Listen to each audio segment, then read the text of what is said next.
And we're live. All right, so rising rents in San Diego. First, let me introduce our guest today. We have Steve Ploetz.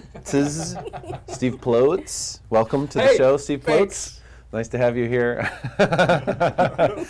We also have Erica Walker and Jason Geyer from Noble Real Estate Services and Property Management. So, rising rents in San Diego obviously sounds like a problem. Actually, I was looking at this, Steve. You'd be interested in this.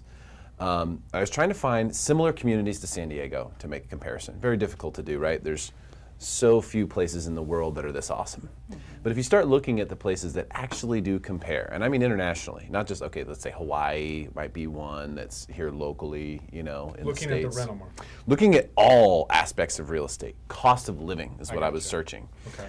And trying to find places that are similar to San Diego. You find places like Barcelona, Spain, Hawaii is one of them. There's very few places that are like San Diego. And if you look at the costs of living in San Diego versus these places, dramatically cheaper. Dramatically. This is why a lot of the international community still see San Diego as a bargain. So I do want to preface with the macro reality that what we have in San Diego is still pretty undervalued in comparison. So you're talking the cost of living, like looking at San Diego versus the Bay Area as an example of a market that's very expensive, cost of living very high, rents and... Bay Area, way worse than San Diego. I don't even think you can compare them. I mean, climate-wise, I mean, maybe economically you could say, hey, the Bay Area is advanced beyond San Diego, but outside of that, there is no advantage to I mean, lifestyle. I'm talking about actual living, like climate, lifestyle, beaches, you know, nice weather, that kind of stuff is what I'm talking about. Gotcha. Decent economy, you know, not necessarily on top of one another, so not one of these places like, you know, Dubai or whatever, like you can't even, but that's unfathomable price-wise in comparison to San Diego, even that. Right. So being in the United States, I think, matters. If you just look at Hawaii, for example, it's twice as expensive. Right. It's double. And you're much further away from people, if that's what you want. Civilization. Yeah, if that's what you want, then I could see where that may be valuable to you. But you could also do that in San Diego, could you not? Of course you could. Absolutely. I'll answer the question for you. Absolutely. So we I'm just a took prop here. Steve Ploetz. I know, right? So it's Ploetz, by the way. I'm messing with my homie. So rising rents. So on the property management side, and I know that we've been trying to arrange this for a while because we want someone to come in and speak on that. Just, I mean, from your perspective, Jason, what do you see happening with rents? Rents have gone up. I mean, plain and simple. I don't think that, you know, like everything else, the cost of gasoline has gone up. The cost of our electricity has gone up. It has to continue to grow with the economy. You know, when we were first asked about coming in and talking about raising rents or the cost of living here in San Diego, I was kind of confronted with why should we be penalized or why should we be capped on our rent amounts? I still maintain that San Diego is an affordable place to live. You might not be able to afford, you know, say different zip codes like La Jolla or Carmel Valley or Leeuwenhoek, or, you know, these types of places, but, you know, move a little further east, things are a little more affordable. So there's a place for everyone, but yeah, rents are going up, certainly. We've seen, I would say on average about a 10% increase in rents over the last 4 years, yeah. Oh, you think that's it? Yeah, I do. I mean, from say 2014 to 2018, what was $2,000 a month is now $2,200 to maybe $2,300 a month. Yeah. Have you seen a slowdown recently at all? In rentals, no. No? No. I think that you know, it's a springboard for a lot of people to home ownership, first and foremost. Coming out of the recession that we just got out of, we were renting like gangbusters. Everybody was going foreclosure or short sale, so they needed emergency housing. But the one constant is, lucky for us, there is a housing shortage in San Diego. And so with providing rentals, they usually fly off the shelf. And even with the 500 properties that we currently manage, we only have 6 that are currently available, and I think 2 are vacant. You know, so yeah. They go. So I wonder. I have a question. Oh, I'm gonna don't you interrupt. dare. Always Don't has you dare. questions. So, in a competitive market like this, Mhm. how does somebody rent? Like, what are ways that if I need a place to live, Sure. and I've got 2 weeks, 3 weeks to find a place, Yeah. and I'm willing to give up whatever is necessary. Sure. What would be, from your standpoint as a property manager, what gets me in the door? Well, so how we operate is we are first come, first serve as far as if you're qualified and we can verify income, employment, and the like. We're first come, first serve. If So have all that documentation. Yes, ready, totally. Have employment. If you can have your credit score. if Just you like can- buying a house, you wouldn't go out, at least I hope you wouldn't go out looking at houses unless you've already got an application in with a lender and been credit qualified to purchase the home. That's really the setup. If you want to empower yourself and be first in line, get your documentation ready, have your application completed, and do as we say, and you'll get it. Do as we say, and nobody gets hurt. You get the place. But it's interesting because, like, you know, I got it. it's frequent that we get a crowd of people in and they're all bickering about who's going to get the property. Well, the one who's most prepared, simply. So let me ask you a question about where to find them, because there are a lot of people looking for rentals, and one of the things I've noticed in my market where I live, Del Mar, and Ahmed, we'll get to your question in a second. Thanks for the comment. We are live right now on Facebook, so if you have a comment or a question for Steve Ploetz or either of our other guests today, Well, I'm so glad my name's Geyer, please, not please, Ploetz. please drop it in the comment section, And and we will Walker. definitely address it Easy. for you. Easy. Where do people find? So, like in Del Mar, for example, a lot of people are like, I can't find anything. Well, if you're just looking on the MLS, you aren't going to find anything except for race rentals, pretty much. Like people in Del Mar have gone back. It's gone all the way back to old school sign in the yard stuff because they've realized that if I put an ad somewhere, 1,000 people will respond, and there's no way to sift through that. Right. So I'm just going to go old school, put the sign in the yard, get 6 calls, because that's all I want to deal with. I know I'll rent it. So it's where do you look? Like where are people wanting to put advertisements? Where can you find inventory? Okay, great question. So we're syndicated. Our inventory is syndicated on over 50 different websites. Now, fortunately, we have a software program that handles all of our showings. So we don't have to talk. We might get 200-300 emails, but we don't have to talk to everybody, and they have to go through our qualifications. So initially, yes, you get a flood of calls, but you sift it down to who's most qualified, and it makes it more manageable. Now, where would you go to find them? You know, Craigslist used to be the hotbed for rentals, but now I would say that it's riddled with scams, and we've been copied. Our ads have been copied on Craigslist. Send your money to this remote location and we'll mail you a key. It's completely illegitimate. So I would say whoever, whatever source you're using, there are many. There's the automated housing referral network. There's military by owner. We don't deal with Section 8, which is subsidized rentals through HUD. But Section 8 has its own website also for qualified property. So really, I would say if you're interested in finding a rental, call a local property manager. It's no skin off our back to just point you in the direction of where you can find legitimate rentals. Based on what you're looking for. Yeah. Okay. All right. That makes sense. Yeah, because I think different areas have different things going on. Totally. And what we found in Del Mar is you just got to get out and walk around. Isn't that something? Old school. Yeah. Well, you know, and what I say is with gas being $4 a gallon, the days of driving around looking for a for rent sign are over because it's just not cost effective. When all of us typically have the handheld device that you can search everything you need. And that's really how business gets done at a high level with volume and efficiency. So just make sure that the sites that you are searching are legitimate. Erica, what do you think? I agree. You know? What he said. What he said. But that's also a good reason to hire us. I mean, why do it on your own? You know, why do all that work and put it on all the sites and duplicate your listings and have to pay to put it on the military by owner? Because those costs, those aren't free. So, you know, instead of doing all that and taking all the calls and screening all the people and meeting the people at the property, or when they don't show up and you're taking time out of your day and you're driving around. I mean, we talk to so many people who are just like, I know, I'm tired, I don't want to do this. Well, stop.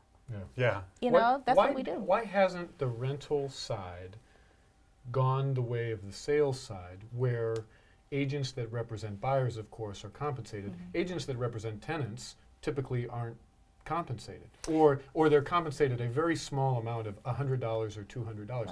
I guess the bigger question is, it seems like there is such an opportunity there. And I would say that many renters would be willing, in my opinion, to pay somebody $1,000 or whatever, some kind of fee, in order to, you handle it, here's what we're looking for, go find it. Because the days of scrolling through Craigslist and feeling like, is this a scam? Yeah. No, I'm not going Totally. to wire Yeah. money to Right. Kenya. Yeah. I mean, just that Right. kind of stuff. Right. Why don't you think that it's happened? I think that, well, first and foremost, you're right. Agents who represent prospective tenants aren't compensated enough in comparison, right? Right. It's not equitable for them to do that. And I also think that there would be an inclination for that to go south in a hurry. In other words, if you charged an upfront fee and then you were lackluster with your efforts to locate housing, then we'd have a grievance over, you know, I was taken for my money and they didn't perform, that kind of thing. And if you turned it around and say, well, you get paid upon completion as an incentive, I just don't think. I've been in the business for 20 years. I just think that real estate agents are a little bit lazy when it comes to, say, a referral fee for a tenant versus an escrow check. Absolutely. And I would say, because when they look at the escrow check versus the... Yeah. I mean, it's a tank of gas it's- versus a couple months worth of bills, right? absolutely. It's just so interesting to me, because I know that as agents, Yes. we're all agents, Yes. that many times that is the first step of building a relationship with someone, of building trust with a potential client. Sure. Is, hey, I'm moving into San Diego area, but I don't want to buy yet because I don't know the neighborhood. So I'm interested in renting for a year or two, Right. and then I'd like to get serious about buying. And for most realtors, it's not that first step. They can only go, I'm sorry, that's not what I do, or there's no money in it, or I can go on Craigslist and just like you. Yeah. It's just interesting. as Well, a- I can answer that a little bit more. I don't think that maybe homeowners don't have enough fear to know the liabilities that they're setting themselves That's a up great for. Couldn't agree more. Couldn't agree more. You know, they don't know the fear. They don't know what how open they are to liability. They don't know how many rights tenants really have against them. Yeah. So there's no market for it. That's my That's opinion. and let me just add to that California is set up to protect tenants more so than it is landlords and property owners. With that being said, for instance, the state has allocated funds for legal representation for tenants, and I say deadbeat tenants because you know, if you're in court, there's usually a problem because they haven't paid. With that being said, we have to pay for our attorneys. They don't have to pay for their attorneys. They reward bad behavior, essentially. So this is a very litigious business, and I always, I was telling Erica yesterday, we just don't make enough money on one house for us to do this job. You'd say we were insane. So how we justify it is volume. Right. That's the only way, because quite frankly, it's. I mean, we could lose our shirt tomorrow legally. So you really want to make sure that whoever you're working with, they're insured, they're licensed, have affiliations with NARPM, which is Residential Property Management, just like North American, rather National Association of Realtors. These things are important. Oftentimes, people will go to for rent by owners because they can tug at their heartstrings and they feel sorry and they'll buy their story and invite a tenant to live in their property, and then they're absolutely regretting it and they've got to go through the courts to get them out. A lot of property owners don't know this. You know, their coworkers say, well, a friend of mine rented their own, they got a contract from Office Depot, it worked out just fine. So until you really get into the throes of the day in and day out, what happens with habitability issues, health and safety issues, what are the tenants' rights, what are the owner's rights, people haven't considered the pitfalls of this business. Right. So I want to say something, not just as legal advice, because I'm not an attorney. Sure. But and maybe you guys will piggyback off this, but the rule has always been, or my understanding has always been, that you want to have your rental properties in an LLC. All rental properties should be in an LLC, not held as your own personal, the way that it's titled, the loan or whatever should always be in an LLC if possible, because there's a dramatic amount of liability involved. Things can happen at properties, and you can be blamed as the owner, and they can attack you personally for that. You can be sued personally. Now, if you have insurance, the insurance will protect you to a certain degree. If you don't, that's where umbrella policies come in to say, okay, hey, get a $5 million umbrella. You have 10 rental properties. This is just to protect you personally, in case something happens. And anything could happen, and I'll give you an interesting example. Joanne, if you're watching, she's my landlord. She's awesome. But we have a really crazy situation going on right now where we're literally living in a construction site.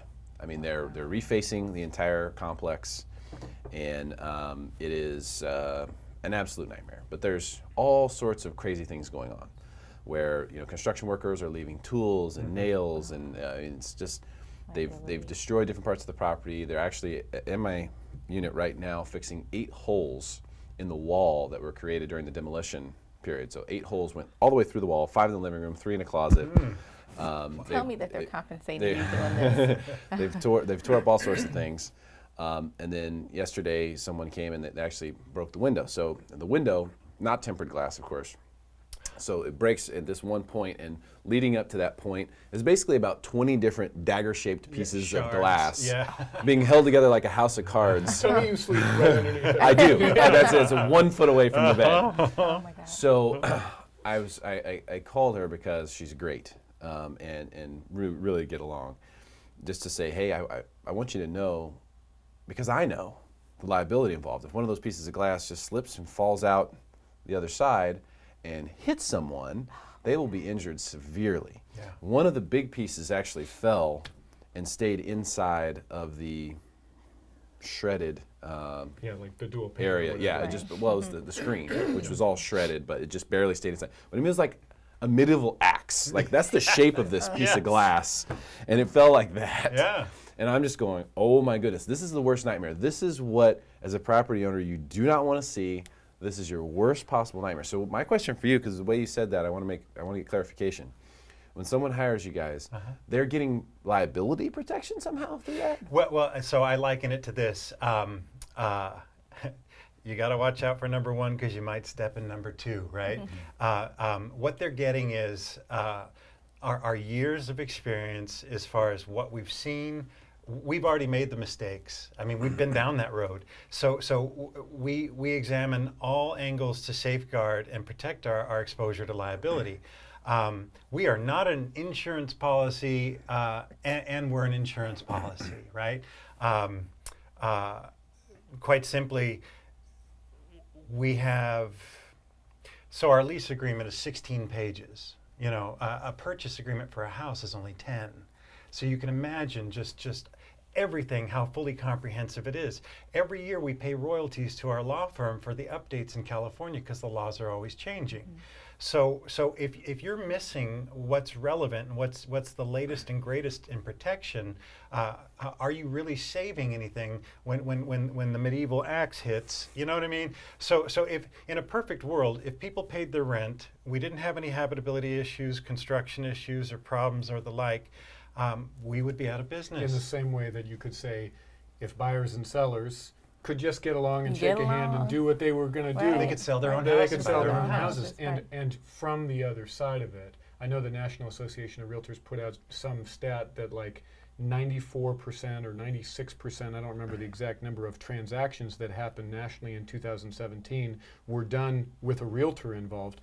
I would guess, I don't know the numbers of the management side, but I guess those numbers are way lower, that most people feel like, I'll do it myself. Totally. Whereas, exactly to your point, Erica, the liability is the same. Oh, I beg to differ. It's worse because once you sell the house, it's essentially over with. We actually live with those people for the duration of their term of their tenancy. So it's an ongoing battle at times to make sure we're compliant, make sure that we're not exposing ourselves and our property owners to unwanted liability. we don't get paid enough for how much trouble we could get into. Yeah. It's quite simply that. And so we do have the umbrella, $20 million umbrella, just so you know. That's a lot of shards of glass. That's, because we've had vendors go onto a property to read a water meter, and the tenant's dog bit the meter reader, and we get named in the lawsuit. Not my property, not my animal, but we get named in it. So owners just don't consider, like, wow, I never thought of that, right? Carbon monoxide detectors. We've just taken over a 5-unit building that has a laundry room. The other 5 units didn't know there was a laundry room because we have someone living in the laundry room. So and he's got a keep out sign on the door. So that's our next, task What's at he hand. paying in rent for the Yeah, laundry? yeah, Lord only knows. Yeah. What kind of? We were talking Now about we're getting deals. to the secrets here. Yeah, the secrets. Well, there we go. Deals with San Diego, laundry room, Encinitas. And you said it was easy. Yeah. You know what I mean? All right, so I want to get to Ahmed's comment here and also talk about the problems and opportunities. I think some may be obvious, some may not. So he says, solution is simple, build multi-level rental residential complexes. They're already doing that. They've done that. The trouble is, it's not really a solution because when you're talking about the rising rents, which I believe that you're commenting on there, it doesn't, they're building those complexes because they can get the rising rent prices. Right. Yes. It's not, we don't have an inventory situation where you could build so many, let's say, you could build so many of these things that now the prices are going down. We just haven't seen that. Now there is currently, and we have 2 years in a row, we have an exodus out of San Diego County. Right. So 2 years in a row, we have about 10,000 less people than we did the year before. That's the only thing that's going to help put a lid on this thing. But, so problems, rising rents. Problems, affordability, right? It's annoying every year. Oh, your rent's up $100, rent's up $100. That's what tends to happen in a lot of places, especially more commercial-oriented stuff. Rent's going up. Okay, so rising rents. That seems to be a problem. But it is also a good thing for people who own real estate, because the more expensive it is to rent, the safer your investment in real estate it should be. Theoretically. Theoretically. I mean, what we saw in the crash, and this is probably the key thing that's missed by most people who even know real estate about the crash that we saw, was that rents were so low. People were getting neg-am loans on rental properties and then renting them out for the payment. They couldn't give away stuff. Right. There were houses in Escala that were for rent for $1,600. Now this is right in the 2007, 2008 timeframe, which now would probably rent for $3,500 or $4,000. They couldn't give them away because everyone was buying. All the people who would have been renters were all buying homes because they could get these crazy loans. So that was the reason that the market crashed, was because it was so easy for people to walk away. They were looking and going, gosh, this house over here is for rent for $1,500. Right. Model match. We're paying, $3,500 in this mortgage, and the house is now down $100,000. Yep. Let's just go over, screw it.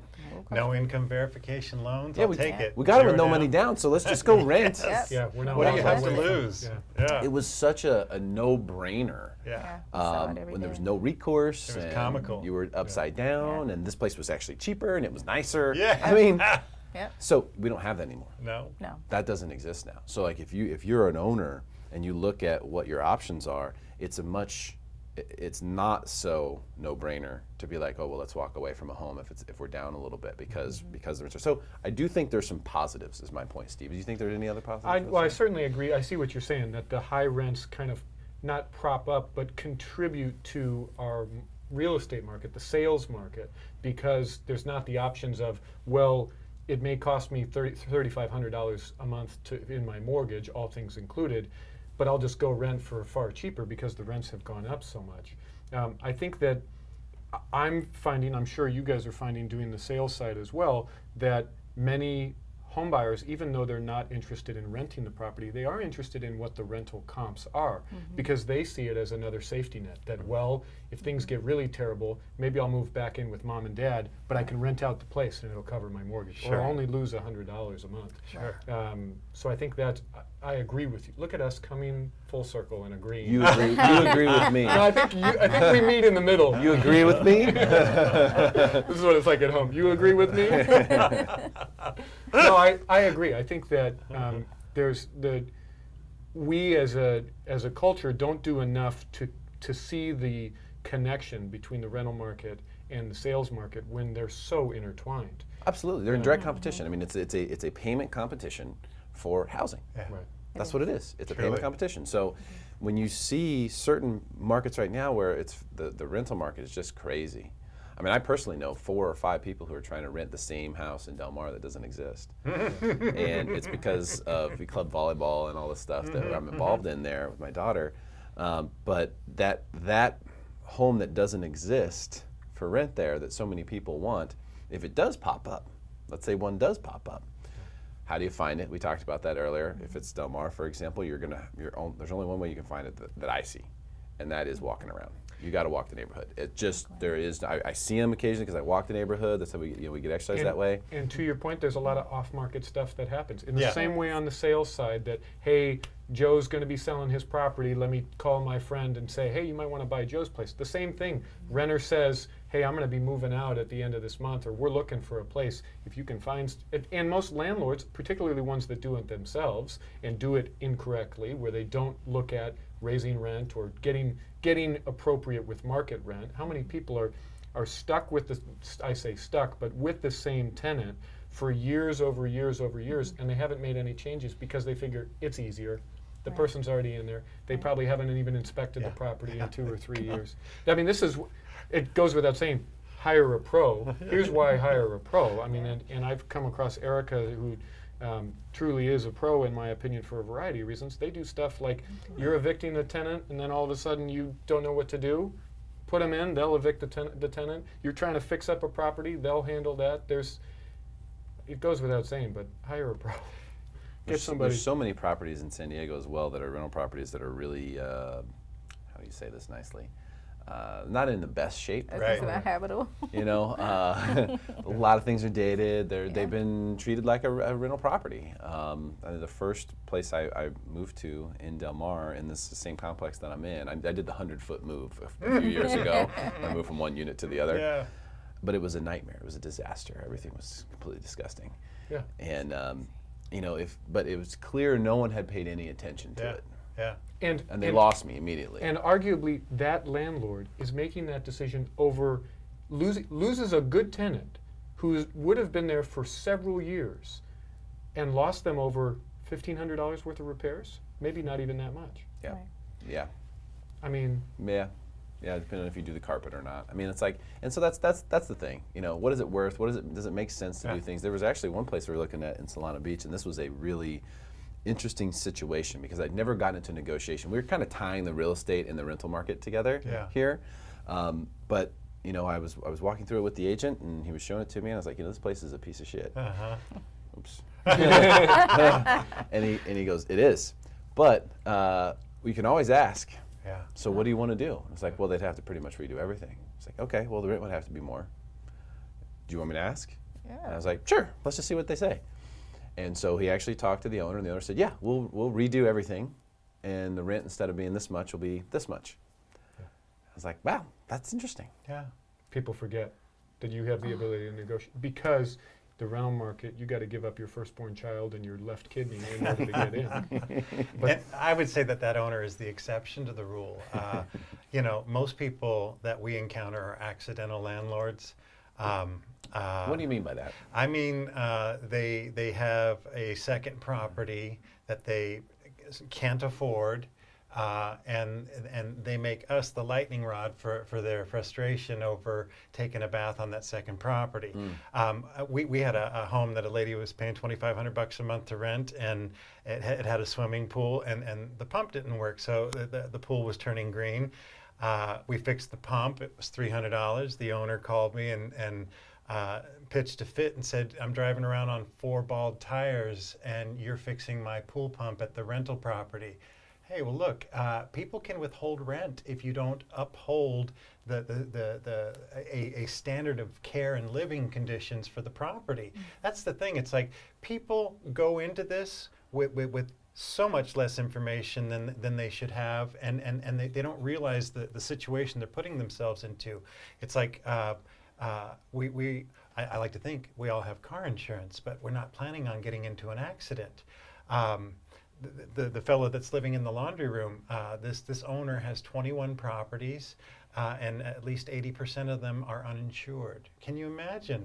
Imagine having a portfolio of 20 properties and not having insurance in case they burn to the ground. So we see jaw-dropping situations where it's like, you got to be kidding me, and they're out there, and they've gotten away with it for years. But my God, if I don't fix a microwave or a garbage disposal that's leaking, I get a letter from an attorney. You know what I mean? And to your point, I think it's because most people, at least my opinion on the rental side, are so uninformed. Totally. Most landlords have no idea what the requirements are. Most tenants don't know their rights. Right. And I mean, I see it just in such a small sliver, since I'm on the sales side and not on the rental side, Right. that then we sell a tenant-occupied property, and truly what I'm doing is I'm going in and explaining to the tenant, hey, here's what you're allowed to do, and here's what the landlord's allowed to do, and here's what they're not allowed to do. Yeah. And here's how it's going to work with this sale. Yes. And your lease will convey. Yeah. So Right. you're going to stay here. Yeah. Don't worry, you got a lease. Yeah. You're not Right, getting right, booted. right. Nobody knows. Right. And it's all public information. Yeah. People can look for it, but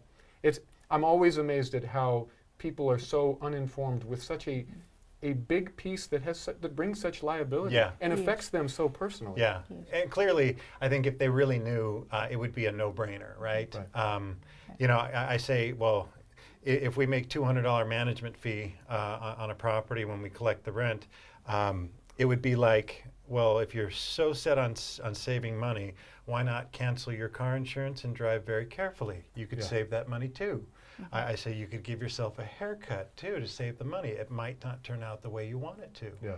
So, you know, for us, it's like, you're kidding me. You're going to do this on your own? You're going to have the baby at home, and we have the hospital and the tools right here. So you know, I say this because I encourage people to get good information, have a conversation. I'm sure you haven't thought of everything, because we certainly haven't either. Every day is a learning process for us, and we've been doing this for over a decade, you know. So it's just... You said accidental landlord earlier, and I use a different term to describe the same situation, which is a landlord by circumstance. Yeah. Or a landlord of circumstance, meaning that I had no intention of this being an investment property, but now it is. Yes. Because I got relocated to this place and I couldn't sell my house. That is definitely the most dangerous situation to be in. Because what I found is that most people they own the property personally, so they're personally liable for whatever takes place on that property, which is a tremendous liability to have, right? Especially if you're not living there. You can't keep tabs on what's going on. Yeah. Right. So there are a lot of people who, the worst situations that I have seen regarding real estate, that involve real estate in any way, other than what happened before the Debt Relief Act and stuff like that during the crash, where banks were actually suing people for hundreds of thousands of dollars. So Right. other than that, Right. the worst things that I've seen in real estate are when people become a landlord of circumstance, Yes. and they have a home that they are renting out to someone at a distance. Meaning that it's not in their neighborhood, it's not down the street, Yeah. it's not in a place where they can even drive to in most Yes. cases. It's somewhere else. Yes. So you get relocated from here to North Carolina, but Yes. you keep the home and you rent it out. Yes. So you have no idea what's going on. No idea. That is the most dangerous thing that can happen to you, because if they destroy that place, Right. which does happen, Sure does. they may have paid the rent the whole time. You thought everything was fine. You get in there, it's destroyed. 50, 60 grand. Yep. Insurance don't cover that. Yeah. Now, let me speak to that. There's a vandalism rider that you can get in your rental policy.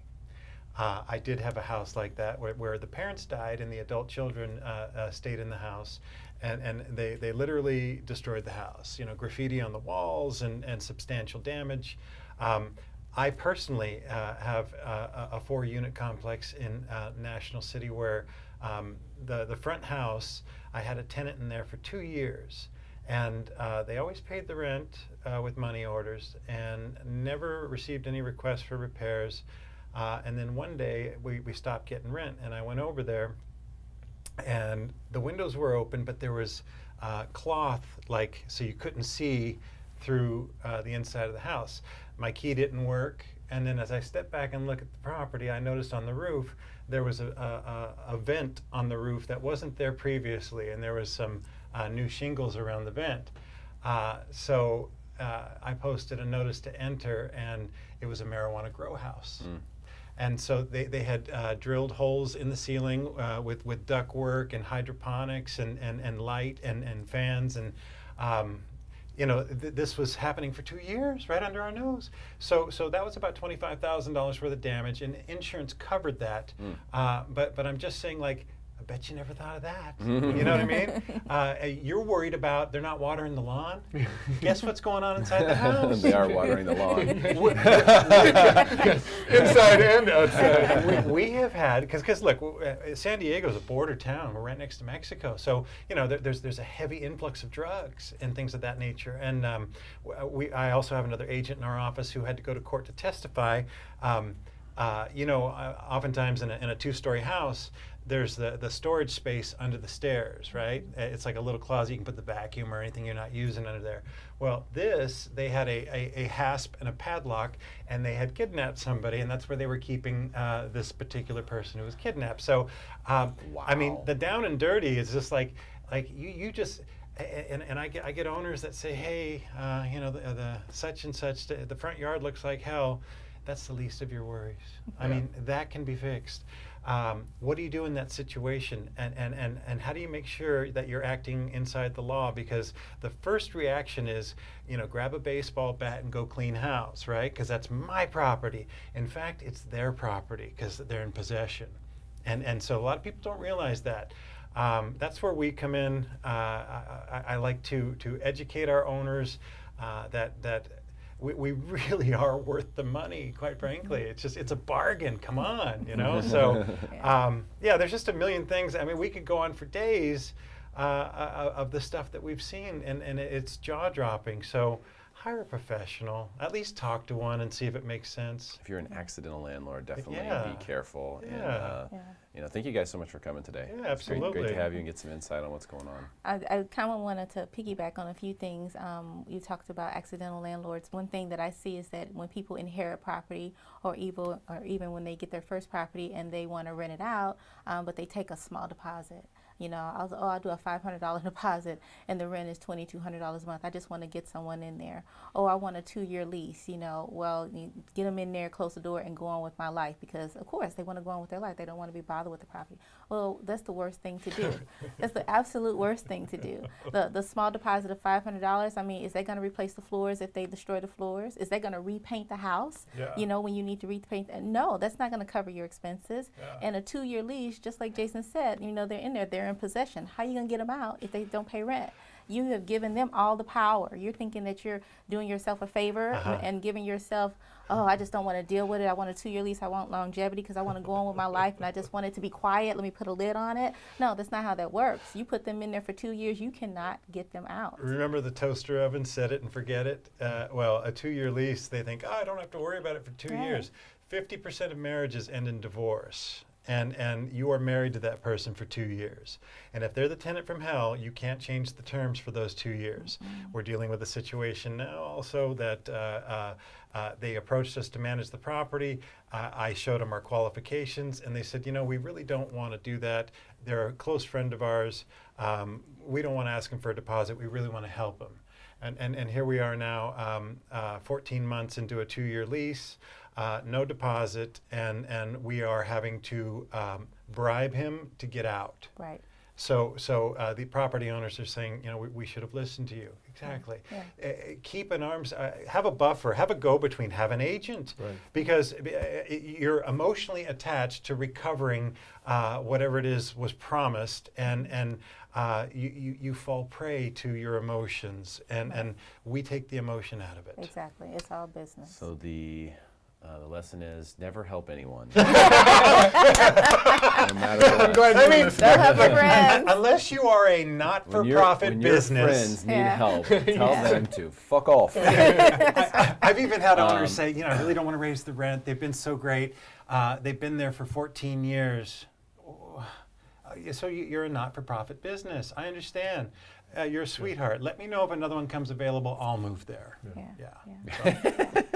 Well, that's great stuff. Thank you guys so much for coming. Sure. I do have to wrap it up. Thanks I for really having us. appreciate your time. You bet. Steve, great idea as always, my friend. Steve Ploetz, everyone. Steve Yes, Ploetz. Steve. Steve Yes, Ploetz. thank you, Steve. Share this video. If that is if you want your friends to be smarter than everyone else. There's only one way to do it.